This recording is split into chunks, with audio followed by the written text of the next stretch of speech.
ಮಟ್ಟದಲ್ಲಿ ನಾವು ಕಾನೂನು ವ್ಯವಸ್ಥೆಯನ್ನು ಕಾಪಾಡೋದೇ ನಾವು. ನಾನು 5 ಲಕ್ಷ ಅವರಿಗೆ ಹಕ್ಕಿದೆ, ನನಗೆ ಒಳಗೆ ಬರಬೇಡ, ಅವ್ರಿಗೇನು ಹಕ್ಕಿದೆ? ಎಲ್ಲ 6 ಎಕರೆ ಜಮೀನು ದಾನ ಮಾಡಿದ್ದಾರೆ ಇವರು, ಮಠಕ್ಕೆ ಕೊಟ್ಟಿದ್ದಾರೆ. ಇವ್ರಿಗೆ ಒಳಗೆ ಹೋಗ್ಬೇಡ ಅನ್ನಕ್ಕೆ ಯಾರಿಗೆ ಹಕ್ಕಿದೆ? ನಾವೇನು ಉಗ್ರಗಾಮಿಗಳಲ್ಲ, ನಾವೇನು ಸೊಂಟದಲ್ಲಿ ಗನ್ನನ್ನ AK-47 ಬಂದೂಕನ್ನ ಹಿಡ್ಕೊಂಡ್ ಬಂದಿಲ್ಲಲ್ಲ, ಅಥವಾ ಏನು ಹಿಂದೆ ಹಲವಾರು ಮಚ್ಚು ಕೊಡ್ಲಿಯನ್ನು ಹಿಡ್ಕೊಂಡು ಬಂದಿಲ್ಲಲ್ಲ. ನಮ್ಮ ಸಮಾಜದ ಒಳಗೆ ಪ್ರವೇಶ ಮಾಡಲಿಕ್ಕೆ ಆರಕ್ಷಕರು ನಮಗೆ ತಡೆ ಹಿಡಿತಿದ್ದಾರೆ ಅಂತಂದ್ರೆ ಅವರು ಯಾವ ಬಲವಂತಕ್ಕೆ ನಮ್ಮನ್ನು ನಿಲ್ಲಿಸ್ತಾ ಇದ್ದಾರೆ, ಯಾವ ಒತ್ತಡಕ್ಕೆ ಮಣದಿದ್ದಾರೆ ಅವರು? ಆರಕ್ಷಕರು ನಮಗೆ ರಕ್ಷಣೆ ಕೊಡಬೇಕು. ನಾವು ನಮ್ಮ ಮಟ್ಟಕ್ಕೆ ಹೋಗ್ತಾ ಇದ್ದೀವಿ, ನಮ್ಮ ಮಟ್ಟಕ್ಕೆ ಹೋಗೋಂಥ ಸಂದರ್ಭದಲ್ಲಿ ಯಾಕಪ್ಪ ತಡಿಬೇಕು? ಇಲ್ಲೇನು ಬಂದಿದ್ದೀವಲ್ಲ ನಾವೆಲ್ಲ ಸಮಾಜ ಬಾಂಧವರು, ಇವರೆಲ್ಲ ಬೆವರಿನ ಹನಿ, ಒಂದೊಂದು ರೂಪಾಯಿನೂ ಕೂಡಿಟ್ಟು ಇವತ್ತು ಇಂತಹ ದೊಡ್ಡ ಮಠವನ್ನು ಕಟ್ಟಿರ್ತಕ್ಕಂಥದ್ದು. ಯಾರ ಅಪ್ಪನ ಮನೆಯಿಂದ ತಂದೇನು ಮಠ ಕಟ್ಟಿಲ್ವಲ್ಲ? 15 ಕೋಟಿ ರೂಪಾಯಿ ಸರ್ಕಾರ ಕೊಟ್ಟಿದೆ ಪಂಚಮಸಾಲಿ ಮಠ ಬೆಳಗ್ಲಿ ಅಂತೇಳಿ, ಸಮಾಜ ಬಾಂಧವರಿಗೆ ಒಳ್ಳೇದಾಗ್ಲಿ ಅಂತೇಳಿ. ಎಲ್ಲೋಯ್ತು ದುಡ್ಡು? ಯಾಕೆ? ಸಮಾಜ ಬಾಂಧವರು ನಾವು ಕೇಳಬಾರ್ದಾ? ನಾನು ಕೂಡ ಸಮಾಜಕ್ಕೆ 5 ವರ್ಷ. ಶಿವಶಂಕರಣ್ಣವರು ಬಂದಿದ್ದಾರೆ, ಮಾಜಿ ಶಾಸಕರು, 6 ಎಕರೆ ಜಮೀನು ದಾನ ಮಾಡಿದ್ದಾರೆ. ಇವತ್ತು 3 ಕೋಟಿ ರೂಪಾಯಿ ಆಸ್ತಿ, ಎಕರೆ ಇದೆ, 18 ಕೋಟಿ ರೂಪಾಯಿ ದಾನ ಮಾಡಿ ಅವ್ರನ್ನ ತಡೆ ಹಿಡಿತಾರೆ ಆರಕ್ಷಕರು.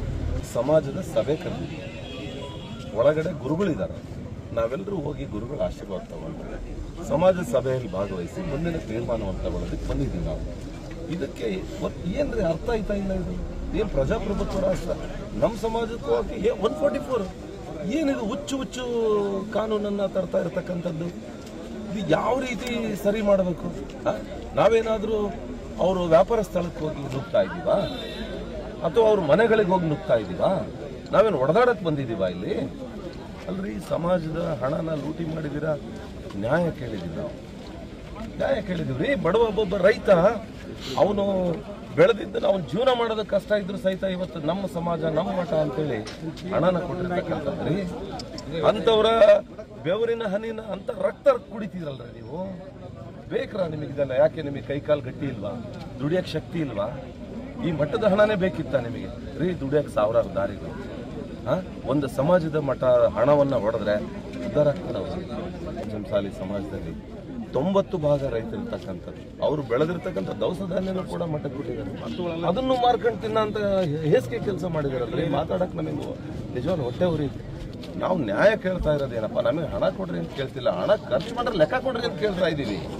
ನಾವು ಇಲ್ಲಿ ಬಂದಿರತಕ್ಕಂಥವ್ರು ಪೊಲೀಸರ ಕಣ್ಣಿಗೇನೋ ನಾವು ಉಗ್ರಗಾಮಿಗಳ ತರ ಕಾಣ್ತಾ ಇದೀವ ಏನೋ, ನಾವು ನಕ್ಸಲೈಟ್ಸ್ ತರ ಏನೋ ಕಾಣ್ತಾ ಇದೀವ ಏನೋ, ಅಥವಾ ನಾವು ರೌಡಿ ಶೀಟರ್ಸ್ಗಳಿದೀವ ಏನೋ ಇಲ್ಲಿ? ಆ ಪೊಲೀಸರಿಗೆ ಕೇಳ್ಬೇಕು ನೀವು ಇದನ್ನ. ನಾವು ಬಂದಿರೋದು ಸಮಾಜ ಬಾಂಧವರು, ಇವತ್ತು ಗುರುಗಳ ದರ್ಶನ ತಗೊಂಡು ನಾವು ಸಮಾಜದ ಸಭೆ ಕರೆದಿದ್ದೀವಿ.